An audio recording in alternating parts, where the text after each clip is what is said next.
Hi, Friday morning. இன்னைக்கு பிரம்ம முகூர்த்த பூஜையோட 60வது நாள். இன்னைக்கு என்னோட மார்னிங் பாத்தீங்கன்னா வழக்கம் போல காலையில 4 மணிக்கெல்லாம் ஸ்டார்ட் ஆயிடுச்சு. காலையில எழுந்திரிச்சு குளிச்சுட்டு வாசல்ல சின்னதா கோலம் மட்டும் போட்டுட்டு இன்னைக்கு 4:40க்குள்ள நல்லபடியா பிரம்ம முகூர்த்த பூஜையை பண்ணி முடிச்சிட்டேன்.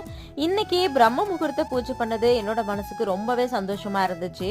அதே மாதிரி பிரம்ம முகூர்த்த பூஜை பண்ணி அவங்களுக்கு கிடைச்ச பலனை நம்ம கிட்ட நிறைய சிஸ்டர்ஸ் ஷேர் பண்ணியிருந்தாங்க. அதை நம்மளோட சேனல்ல ஒரு லாங் வீடியோவா இன்னைக்கு அப்லோட் பண்ணியிருக்கேன்.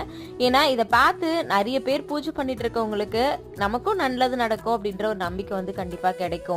இந்த மாதிரி அவங்களுக்கு நடந்த நல்ல விஷயத்த சிஸ்டர் எனக்கு நடந்திருக்கு, இதை நீங்க கண்டிப்பா ஷேர் பண்ணுங்க, இது அடுத்தவங்களுக்கு யூஸ்ஃபுல்லா இருக்கும் அப்படின்னு சொன்ன எல்லா சிஸ்டர்ஸ்க்குமே ரொம்ப தேங்க்ஸ். இன்னைக்கு நீங்க யாரெல்லாம் பிரம்ம முகூர்த்த பூஜை பண்ணீங்க அப்படின்றத மறக்காம கமெண்ட்ல சொல்லுங்க. பிரம்ம முகூர்த்த பூஜை பண்ற எல்லாருடைய வேண்டுதலும் நிறைவேறணும்னு நானும் வேண்டிக்கிறேன். தேங்க்யூ.